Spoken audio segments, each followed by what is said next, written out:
Right, so this is a little bit of an experiment. Yeah, I think that's probably the best way to put it. We've listened to Fourth Doctor missing lost story, Foe from the Future. This is not your first Big Finish. No, it's not. I've listened to a few. So I've listened to some Colin. Well, the first one I listened to was Destination Nova, which was a Fourth Doctor Adventures. Renaissance Man, Sixth Doctor, Marian Conspiracy. Really enjoyed that one. That was like the first one where I was like, okay, this Big Finish thing might actually have something to it. Yes, so I'd already listened to this story a while ago. This is your first time listening to it. Yes. We'll start with overall thoughts. It was good, yeah. I enjoyed listening through it. I really liked the setup. Grange. Yeah, it's like it's like, I guess, a classic sort of horror setup. You got people walking through the forest. Yeah. There's like stories and yes of things and ghosts, and they've got like a problem with like a bike or something, so they can't really get anywhere, quickly. So time's messed up, pretty much. That's even the background says that the intro on Big Finish is the Grange is haunted, so they say. Yeah, that's kind of the thing. Only the Doctor and Leela stand between him and the destruction of history itself. It's the biggest adventure of their lives, but do they have the time? Something is wrong with time. Spectral Highwaymen, Cavaliers. Yes, Highwayman. That's the first thing that comes up. Yeah, that's right at the beginning. Yeah. What I wrote down about that first part is walking through the forest very much reminded me of Image for Fendal. Right. And Stones of Blood. I suppose they are real rock. Just classic horror tropes in the Doctor Who way. Well, it felt very of this time. I think Charlotte mentions this. Charlotte, the character, mentions, it's like something out of a Hammer horror. Yes, which, it's been obvious that, people working with Doctor Who have said Hammer horror has been an inspiration. Yeah, so, particularly during the Philip Hinchcliffe era, which this would have been. Would it? Yeah. Well, this was what Talons of Wen-Cheng was supposed to be. Yeah, right.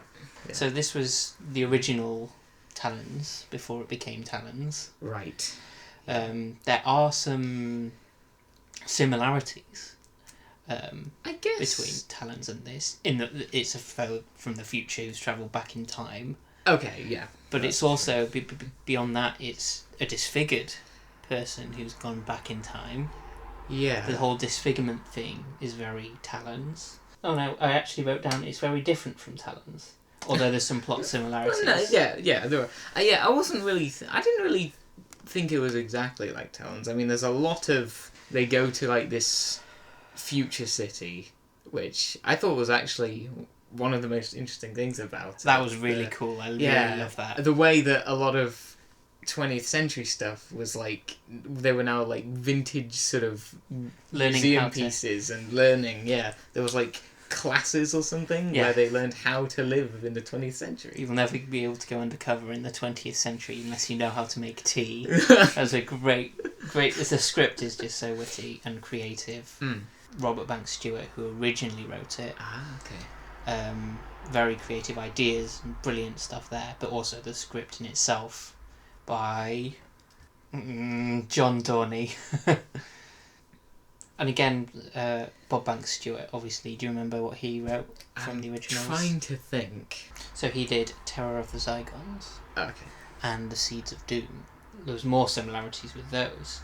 I thought Janek, the main villain, I suppose, was very similar to Harrison Chase. Your death will be agonizing, Doctor.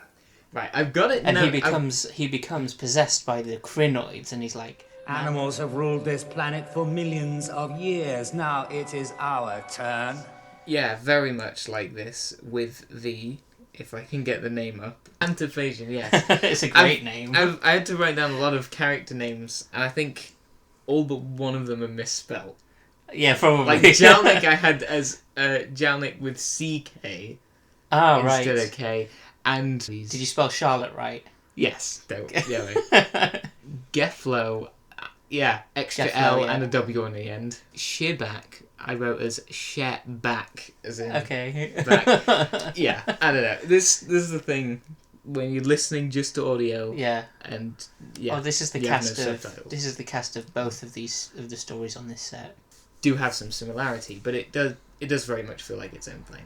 Pyramids of Mars and Day of the Daleks, in Yes. going back in time and preventing the future from happening again. 1980, Sarah, if you want to get off. Again, going down the time tunnel. Here he comes. City of Death, with the cracks. What did she say? She said, La Mona Lisa, la Joconde. Yeah, it is. Yeah, it is. It's like time A lot breaking like up. this. Yeah, they're like sort of experimenting with the technology. Right, exactly, yeah. And sort of the effects of it. It's very creative stuff. It's ridiculously Yeah, so. there's a lot of sort of ideas there that they that I think are sort of explored pretty well. Anything that you think maybe could have been developed more, or you would like to have seen more of? I guess the future city itself, the year 4000 Right. it was.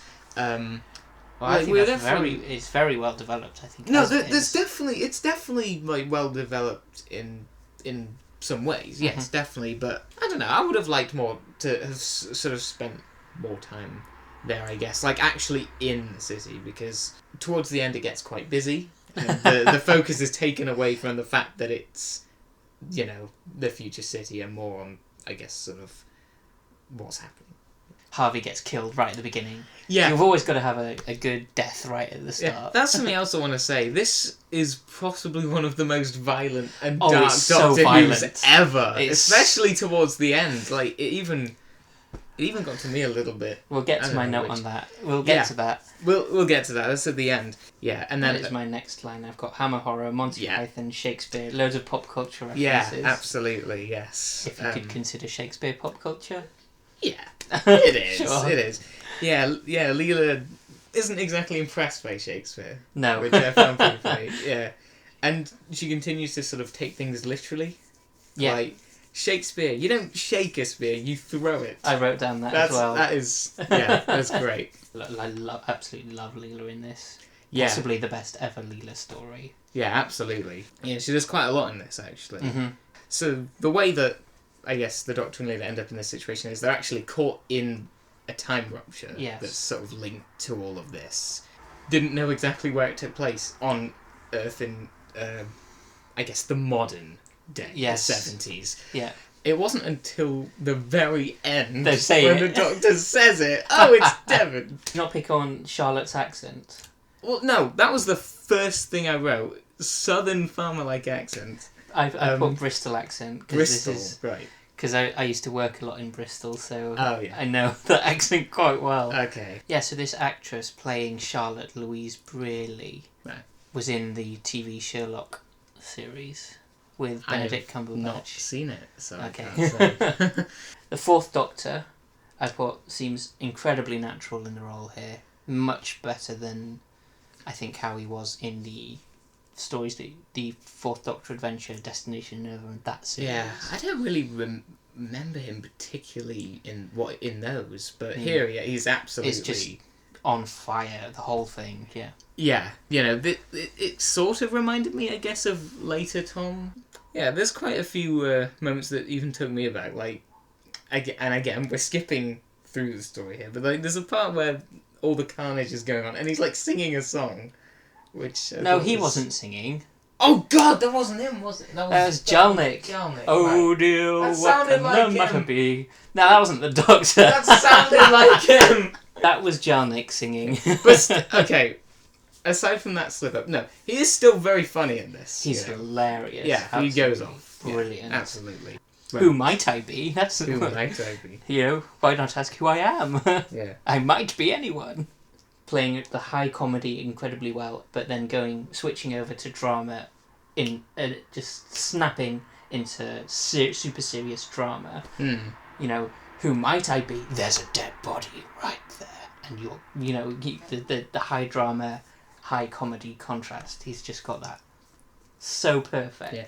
I guess that's more I guess that's more so in line with the Hinchcliffe era. That's Yeah. more Hinchcliffe. Later on, it's because over to the comedy side. I remember an interview with Philip Hinchcliffe where he was saying, I tried to sort of keep him on a sort of decent level, but then I think they gave him a bit too much freedom later on. Right, in terms of just being a showman. Yes, it does feel very much like the Hinchcliffe part of the Fourth Doctor's personality.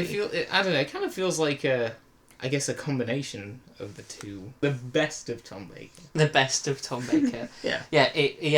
It very much feels like a highlights of highlight reel of the Fourth Doctor's era in a way, isn't it? What did you think? Any thoughts on the soundtrack? To be honest, no. I didn't really... I guess I wasn't really paying attention to it. Well, my notes for this were... It didn't sound distractingly bad. No, it wasn't. It was very, very good. So... I wrote down Dudley-esque but more modern. Yeah, that's all I wrote down for that one. I'm sorry, I didn't really pick up on the music. That's all I had. It was as good as Dudley but more modern. Yeah, well, yeah, I have no complaints with the music. No? It did its job. Icarus.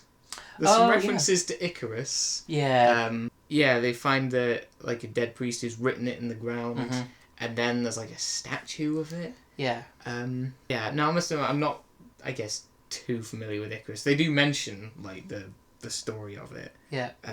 I even wrote look up the legend, which I did not. A note to yourself. Yeah. See, Doctor Who being an educational show. Yeah, that's as per the original premise. It has a slightly similar ending, part one, to the Marrying Conspiracy, where it involves a pub, and they sort of they sort of go to a pub and then they realise, and then a character realises that something's not quite right. Yeah. Yeah. Only in that story it was just. Oh wait, no, I'm trying to remember because it's been a few weeks since. You're mixing up your pubs. I'm mixing up my pub encounters. Yeah. But yeah, the Doctor and Leela had met Charlotte prior. Yeah. But then when they went back, she didn't remember. They go back into the church and it's all a surprise to her. Mm-hmm. Yeah. It has a rather good cliffhanger. We'll get to that. A bell faller. Yeah. A bell. Yeah, the cliffhangers, I think overall were a bit... They were mostly good. Yeah. Maybe some of them were a bit quick, sort of a bit out of nowhere. Right. That first one I really liked. So I guess moving on to part 2. Can't remember exactly what it was, but I wrote down the Fourth Doctor with his elaborate escapes and distractions. So very Fourth Doctor. Yes. I don't remember exactly what he did, but I remember it being very in character. Yeah, I remember he did some kind of escape, yeah. Charlotte from the village becoming a pseudo-companion. Yeah, she basically sticks with the Doctor throughout the whole thing. If you'd listened to the extras, so she wasn't in the original story. Right. But the original story was meant for TV, and it had a lot of characters kind of wandering around on their own, which is a very visual thing. They're not really talking about what's going on, so for audio, they need someone to talk to so that they can explain what's happening. That's something I've picked up from listening to these big finishes, because it is an audio-only format, they really make it more descriptive. One line that Leela says is, "What do you mean, what's happening? I'm saying exactly what's in front of my eyes." You never get that in a TV show. No, you wouldn't. Yeah, that was quite funny. The policeman that jails Leela is hilariously exposition-y. Again, we had a reference to the sky at night. When the Doctor is explaining something to Charlotte, she's like, "Oh, I don't want the sky at night." Again, just more pop culture references. Lord Janek yes. and Butler, obviously, they run the Grange. Yeah, you sort of start to get a sense that Janek may not be quite right, I suppose. Yeah, you start hearing, the sound effects. Oh my goodness.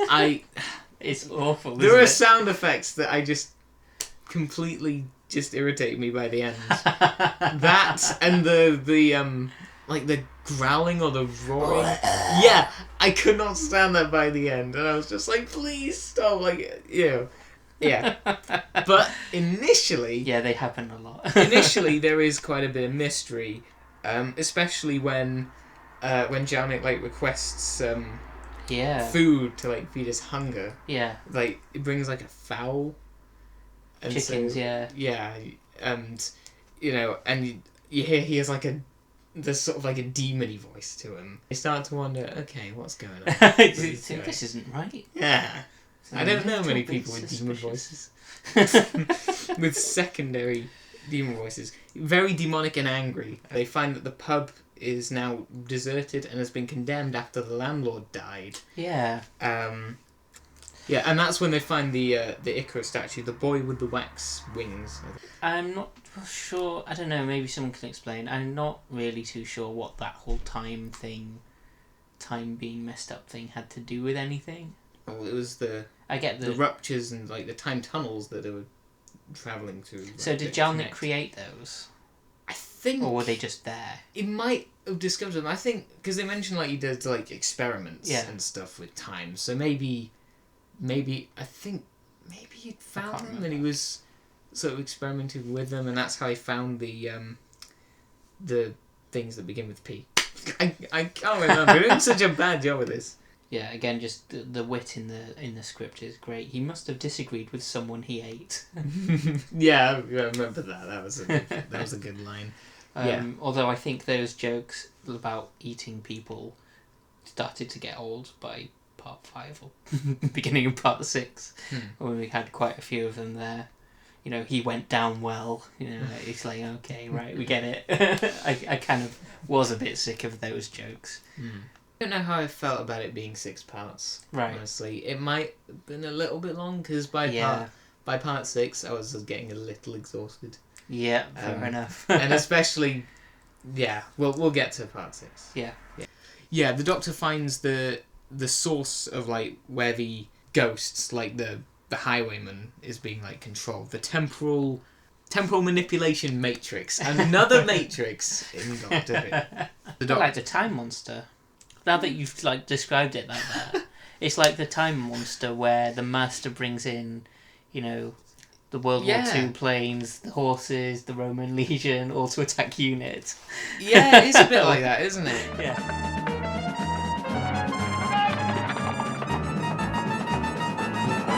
See, this is the thing. You know Doctor Who too well, and I know it just about. Yeah. Yeah. Seen That's everything. why we make a great pair. I suppose we're a Robert Holmes double act.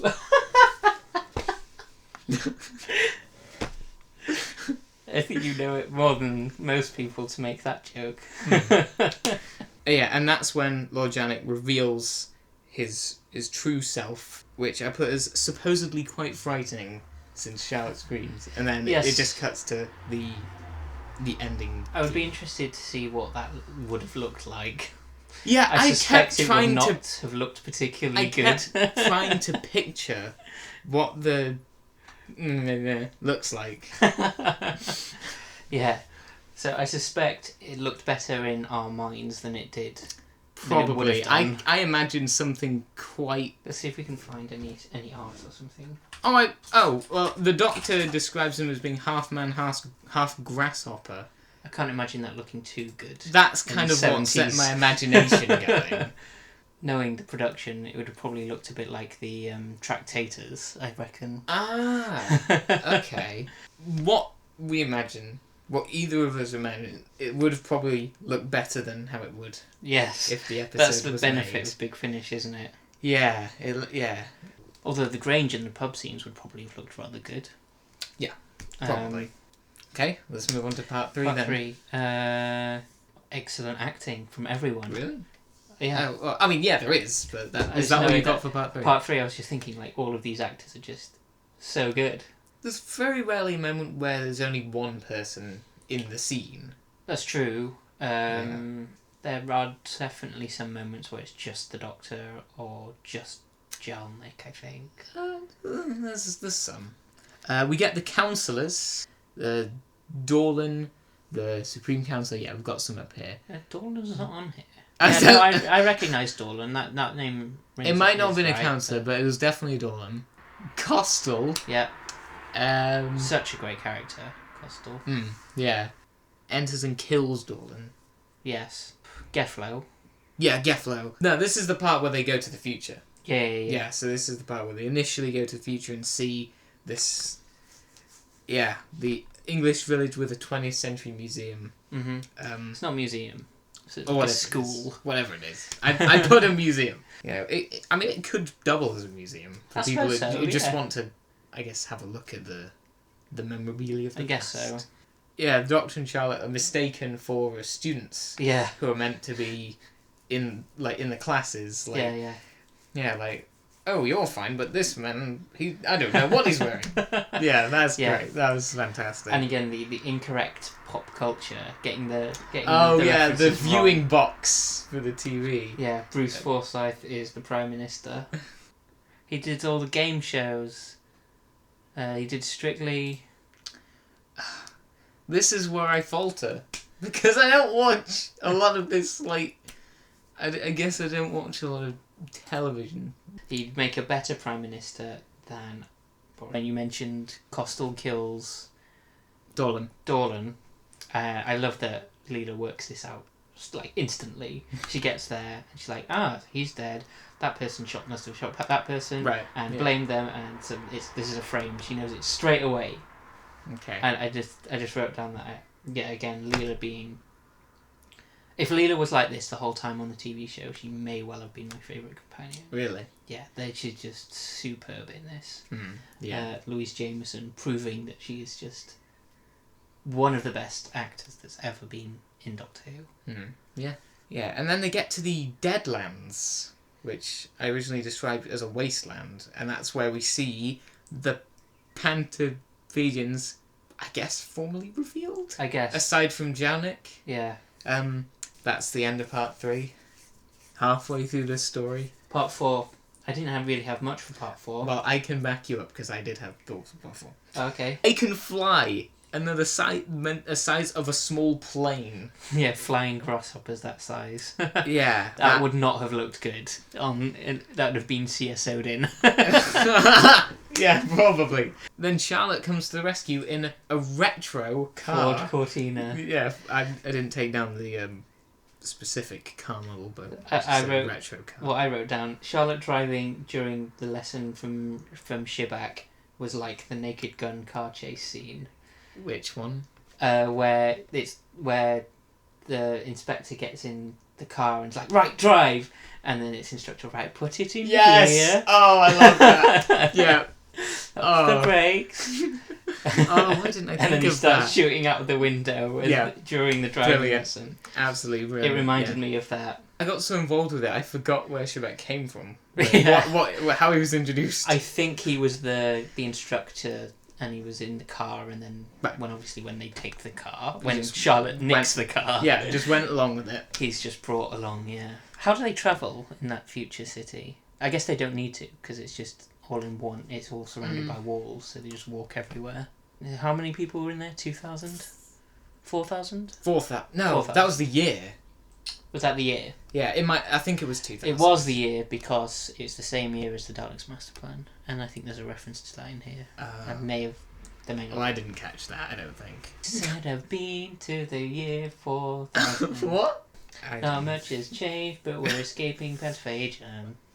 Yeah, Leela seems to think that the Pantophagians have a weak point. I wrote them as Locusts, because at that point I'd forgotten their name. I just need to say it multiple times, and I'll remember. Pantophagian.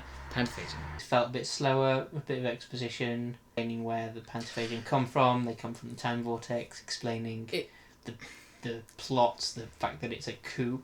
Yeah, it is a lot of... There is a lot of exposition and about, like, Costell's history. Yeah. You know, Yeah. her sort of political, I guess, activities, you know. Mm-hmm. Moving on to part 5. And then this is kind of where things got really crazy, wasn't it? Absolutely. Absolutely, yes. The first thing I have is Osin dies quite harshly. All of the deaths are quite brutal. Well, And I this is did not really know where they- that at that point. No. So, yeah, that was just setting the scene. Again, see this death in Seeds of Doom, where Harrison Chase is killed by being ground up in the compost machine.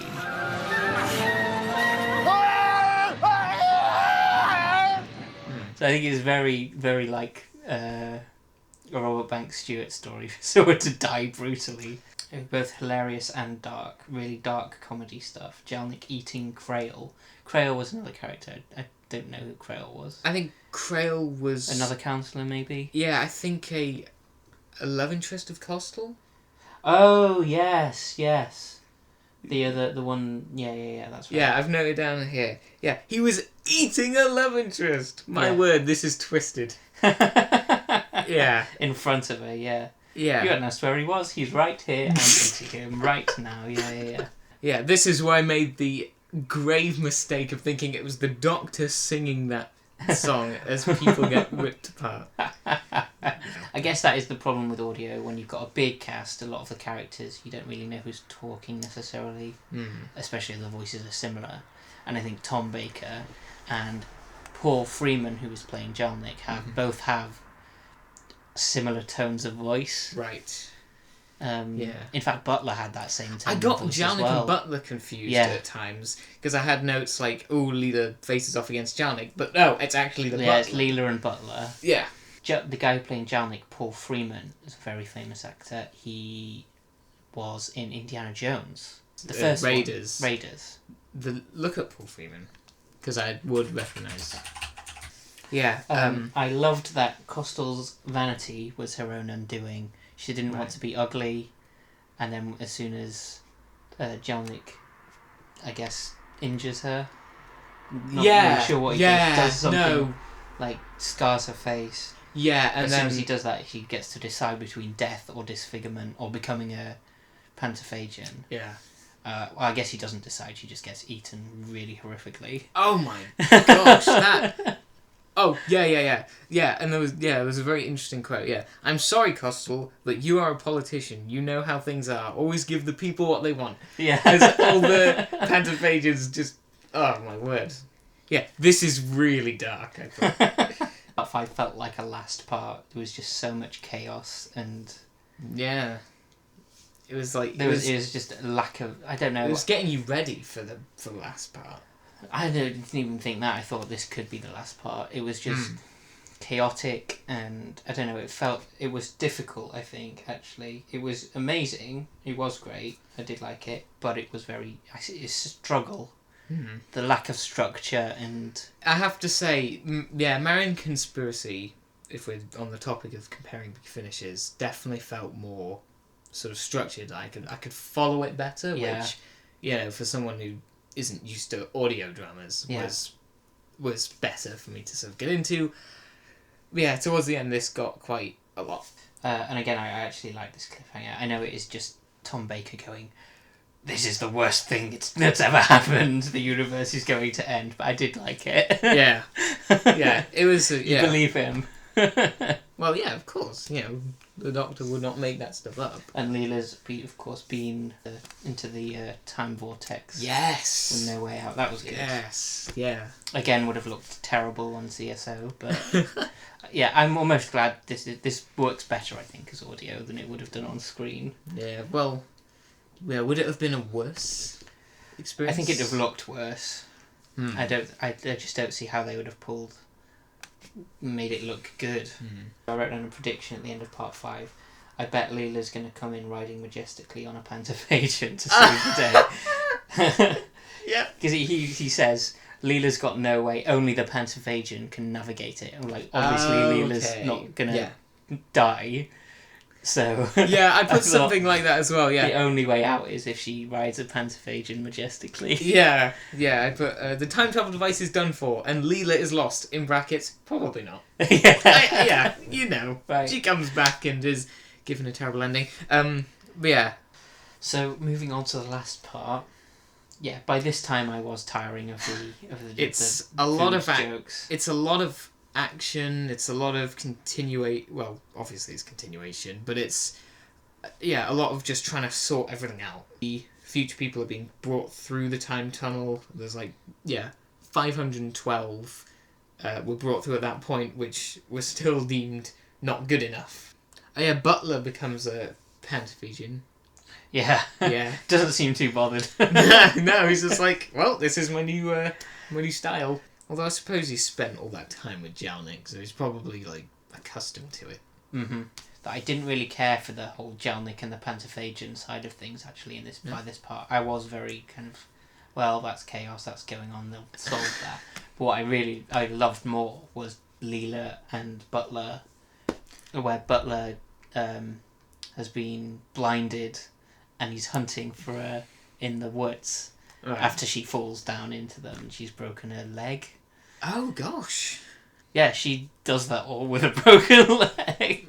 Yep. Even more impressive. I love the directing, where one moment she's on the right ear and then she's on the left ear, like as if she's circling around and running around in the background. But yeah, it's definitely using the audio well. Yeah. I thought that was really, really well done. Yeah. And when Leela takes out the butler, like the cliffhanger to part Yes, one, I love that was perfect. I brilliant clapped. callback. I clapped. You at really that. you clapped. Yeah. Quite excited when it was like the bell. Yeah. So I'm like, oh, You know what callback. you know what she's doing when Yeah. she's shooting and Butler is counting the shots she's got left. Yeah, You I wasn't know what aiming at she's you. doing. I was aiming up there. That's brilliant. I love stuff like that. Yeah. I'm getting sick of the roaring sound the hybrids make. Yeah, I wasn't bothered by. I guess towards the end they save the day. They fix it by blowing up the Grange. Yeah. Yeah. They blow up the Grange. They destroy the crypt. Just everything. Again, like Seeds It's of gone. Doom, you sort of save the day by blowing up a mansion. Charlotte and Shabak go off together. Shabak, yeah. Introduce to the wonder David Bowie. One last pop culture reference. Yeah. And it brings it all around full circle. I'm going to teach you about puns after I'm done with poetry. Oh yeah, a match made in Devon. Yeah. Something like that. Yeah, and then I was like, oh, that's where it's set. That's how you knew. And that's it. Yeah, so overall, I quite liked it. Yeah, I really, really did like it. Yeah. Overall, what about you? Yeah, I really enjoyed it. It got, it did get a little bit tiring towards the end. Yeah. I think part 6, overall, I really, really enjoyed this story. Yeah. Yeah, it's definitely gotten me interested to listen to more Big Finish. Excellent. Yeah. It's especially, because there is another story on this. on this set, There's this double collection, the Valley of Death. I think you might like that one more. You It's, reckon? well, maybe, I don't know. It's less stressful. It's. I didn't enjoy it quite as much, and I think again it feels a bit like a greatest hits of the Fourth Doctor's era, but like a lot of the things that we didn't do in Foe from the Future. Big Finish tends to. I don't know if it's because of its imagination. It tends to be more mature and have what you would expect it to have higher age ratings on it. Sure. That's no way is that a PG or a 12. That's Oh. at least a 15. I don't mind that, but No, it's definitely different. it's not the most gruesome Big Finish Doctor Who story I've heard No. by a long way. Well, I've got something to look forward to then. Project Twilight. That's not one you suggested to me. No, it's not. From Project Lazarus. Yeah. 3, Two, 2, 1. Oh my gosh! You gave it an 85. No, there's a dot there. There's a dot I there. swear. 8.5. 85 out of 10. It's the best thing ever. Yeah, a wonderful reminder of the Tom Baker era. Yeah, it got a little bit exhausting towards the end. No, yeah, I am really liking Big Finish from what I've heard so far. This is just the beginning. Before we start the new series, we'll try and get maybe a 5th Doctor, a 6th Doctor, a 7th Doctor, and an 8th Doctor Big Finish review out there. Let us know if you think this format works. I don't know how I'm going to edit this down, how long it's going to be, if it's just going to be like a ramble. It felt like a ramble for an hour. Yeah, let us know if you have any ideas. Sort of worked, this. It sort of did, yeah. So, yeah, next time we will hopefully be doing one called Spare Parts. Right. Yeah, okay. Which would be interesting. Again, I've listened to this before. Okay, and I obviously haven't. New. Yeah. Alright. Yes. See you then.